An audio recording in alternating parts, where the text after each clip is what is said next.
राधे राधे दोस्तों। आज हम आपको सुनाएंगे एक बहुत ही अच्छी कहानी।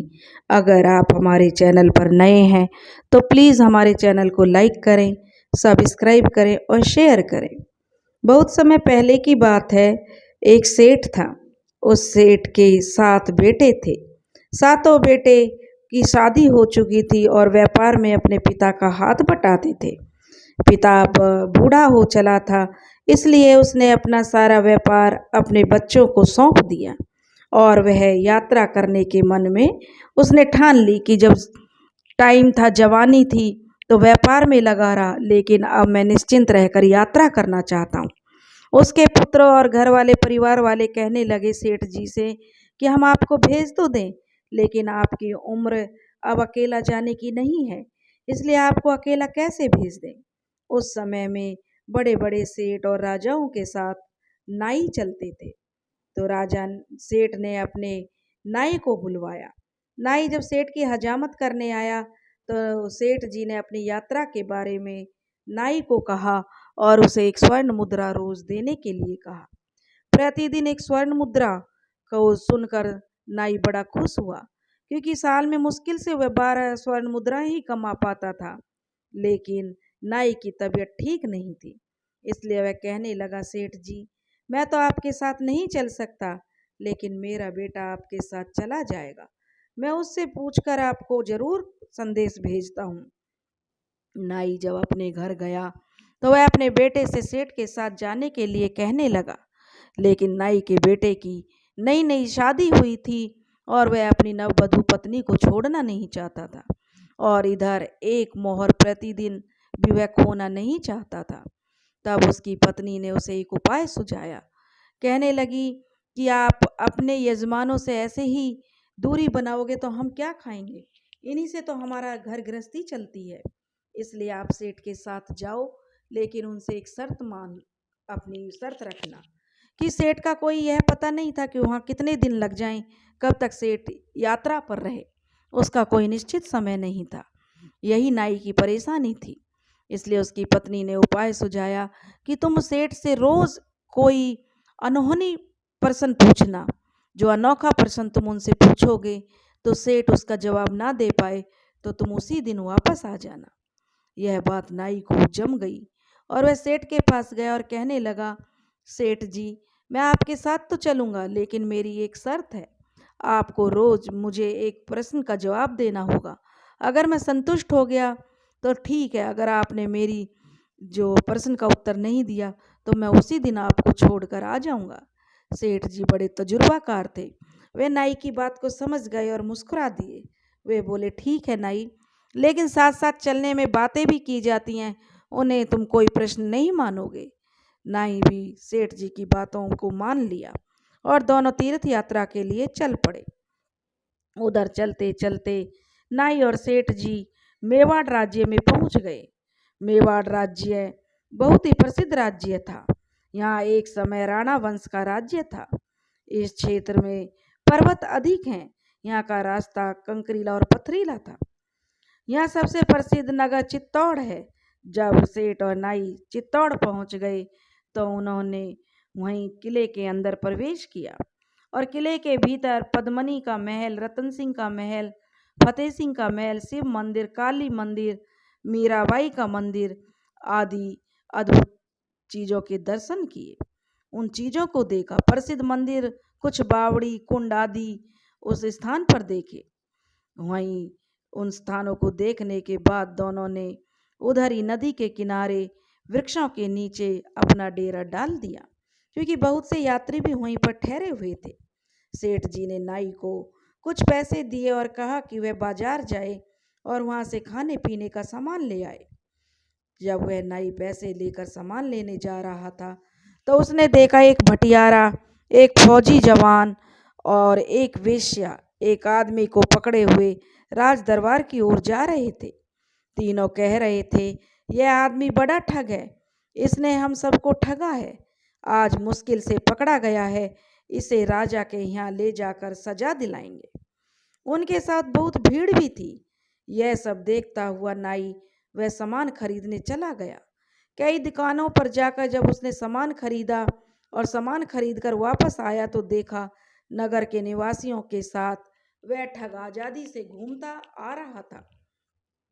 लोगों से पूछने पर पता चला कि इसने राजा के सामने अपने अपराध स्वीकार कर लिए, फिर भी इसे निर्दोष छोड़ दिया गया है।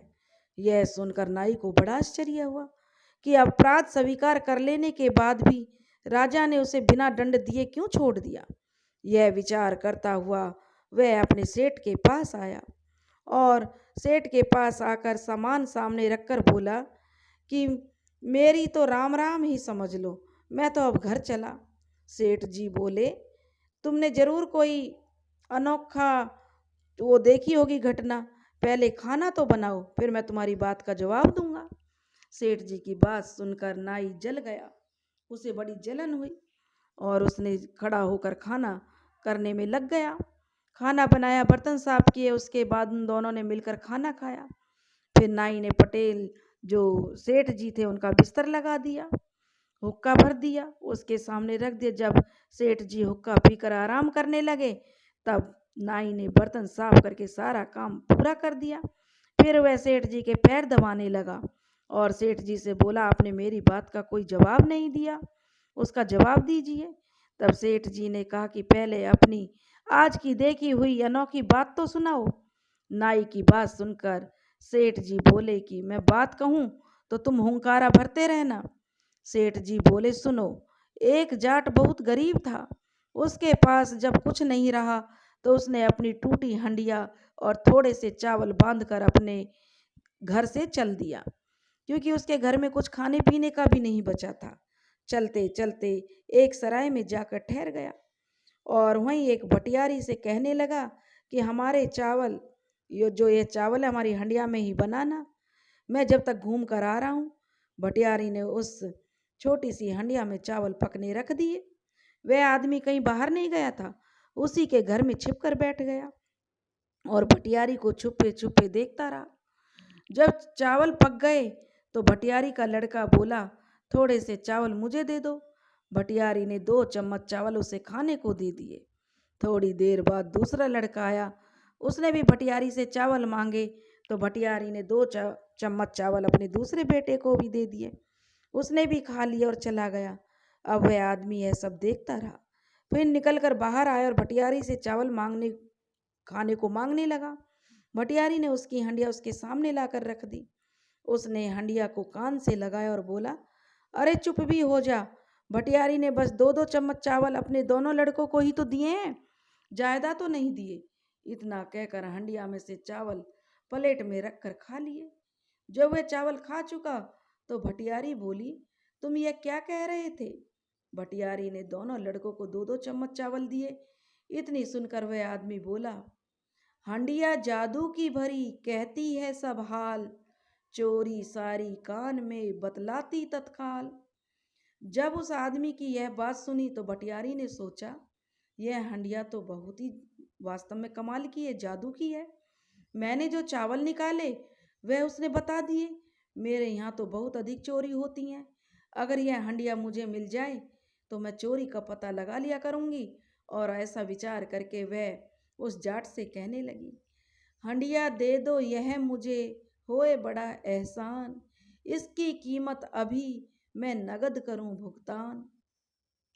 भटियारी की यह बात सुनकर हंडिया का मालिक बोला, 100 रुपया का मोल है, सुन भटियारिन बात, लेना जो चाहे इसे 100 रुपया धर हाथ। भटियारन को हंडिया से मोह हो गया था। उसने 100 चांदी के रुपए लाकर उसे दे दिए और हंडिया अपने हाथ में ले ली। वह आदमी 100 रुपये लेकर वहाँ से बड़ी जल्दी चला गया। इतने में ही भटियारी का पति आया तो भटियारी ने उसे हंडिया दिखाई और कहा कि यह 100 रुपये में खरीदी है। भटियारन की बात सुनकर भटियारे को बड़ा क्रोध आया और बोला, यह फूटी हंडिया 100 रुपये की बताती है। उसने उठाकर वह हंडिया जमीन पर दे मारी तो वह टुकड़े टुकड़े हो गई। उस भटियारी ने उसे चोरों वाली बात बताने वाली करामात बताई तो भटियारा बोला, वह कोई ठग था जो तुझे 100 रुपये में फूटी हंडिया देकर ठग ले गया। अब मैं उसे ढूंढ कर लाता हूँ, उसे पकड़ कर लाऊंगा और रुपये वसूल कर लूँगा। यह कहकर भटियारा लाठी लेकर लोगों के बताए हुए रास्ते पर उस ठग की तलाश में जंगल की ओर चल दिया। ठग 100 रुपये लेकर जंगल के रास्ते ही जा रहा था और एक रीछ ने उसे देखा तो रीछ उसके पीछे दौड़ा। वह भागकर एक पेड़ की ओट में हो गया। पेड़ की दूसरी ओर से रीछ ने उसे पकड़ने को अपने हाथ बढ़ाए, परंतु उस आदमी ने रीछ के दोनों हाथों को पकड़ लिया और बीच में ही पेड़ था। रीछ और वह आदमी पेड़ के चारों ओर घूम रहे थे। वह आदमी सोचता था कि यदि मैं रीछ के हाथ छोड़ दूंगा तो रीछ अवश्य मुझे मार डालेगा। इतने में ही उसने अपनी अंटी में से 20 रुपये निकालकर पेड़ के इधर उधर गिरा दिए।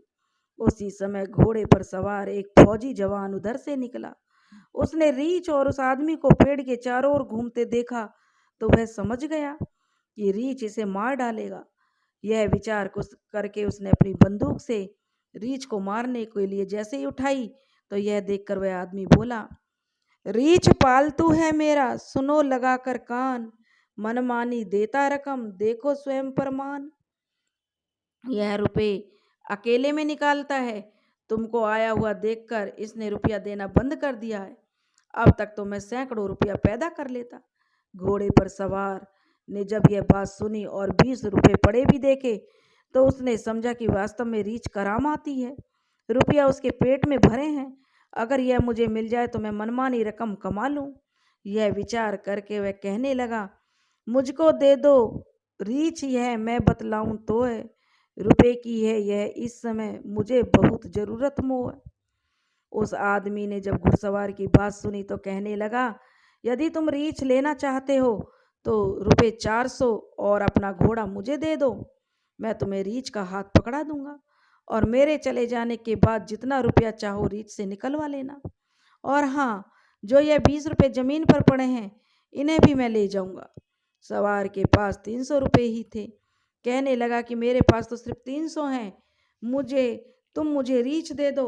उसने घुड़सवार की बात मान ली और फौजी ने घोड़े से उतरकर 300 रुपये जमीन पर रख दिए और रीछ को हाथ कसकर पकड़ लिया।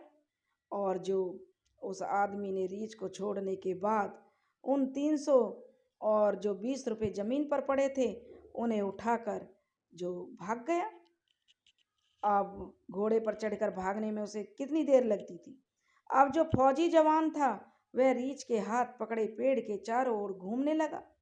जब रीछ ने 1 रुपया भी नहीं निकाला तो उसे अपनी भूल का बहुत ही पछतावा हुआ कि अगर रीछ को छोड़ता है तो रीछ उसे मार डालेगा, और अगर इस कारण वह उसके हाथ पकड़े पेड़ के चारों ओर घूमता रहा।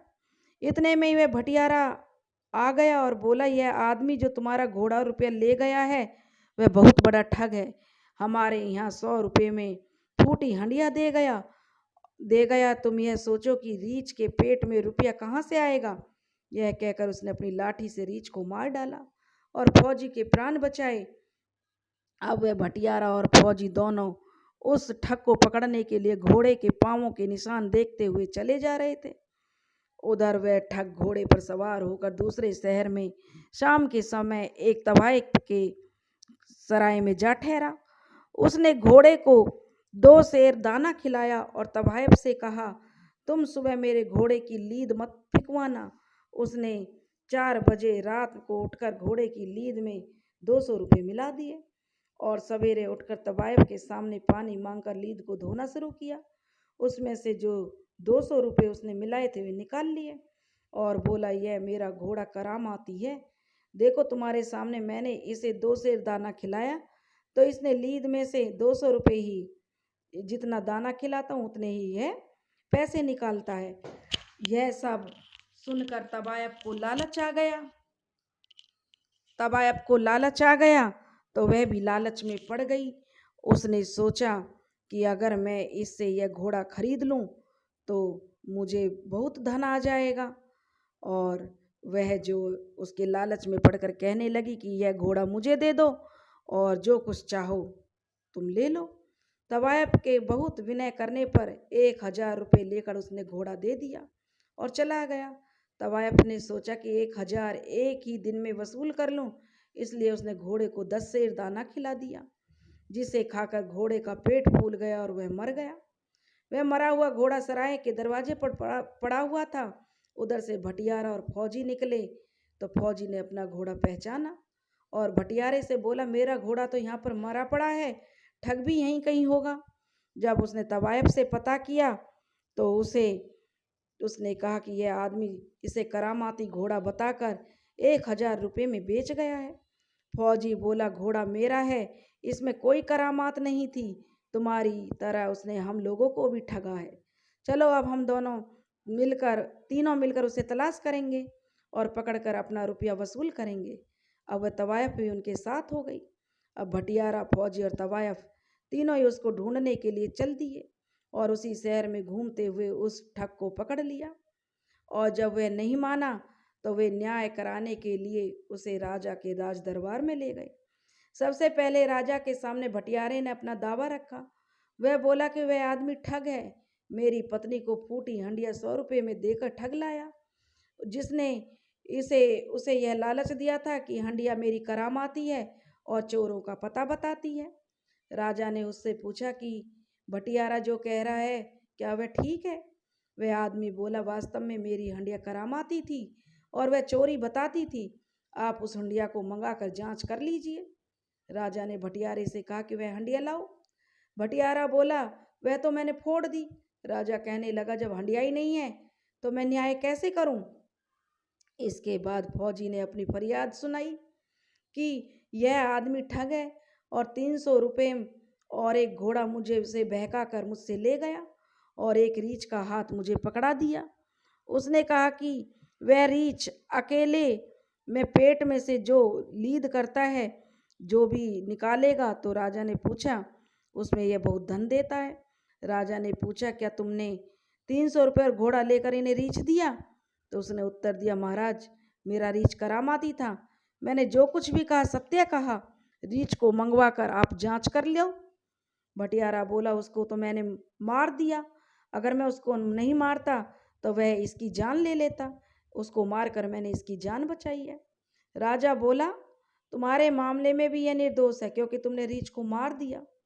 उसके बाद तवायफ ने कहा कि महाराज यह 1000 रुपये में अपना घोड़ा मुझे इस शर्त पर बेच आया कि जितने शेर दाना खिलाते हैं उतने शेर 100 जितने शेर दाना खिलाओगे उतने 100 रुपये लीद के साथ देता है। इस प्रकार इसने मुझे धोखा दिया। ठग बोला, महाराज घोड़े को मंगाकर आप मेरी जो जांच पूरी कर लो, अगर मैं झूठा हूं तो वह मेरी बात झूठी हो जाए तो मुझे कठोर सजा दीजिए। राजा के पूछने पर तवायफ ने बताया कि घोड़ा तो मर गया। राजा ने कहा, बिना घोड़े के फैसला कैसे करूं? तो हे नाई, तुम उसी ठग को देख कर आए हो जिसे सबूत ना मिलने पर राजा ने निर्दोष छोड़ दिया है और अब रात अधिक हो गई है और सवेरे जल्दी जागना भी है, इसलिए सो जाओ। दोस्तों, अगर आपको हमारी कहानी पसंद आई हो तो प्लीज़ हमारे चैनल को लाइक करें, सब्सक्राइब करें और शेयर करें। राधे राधे।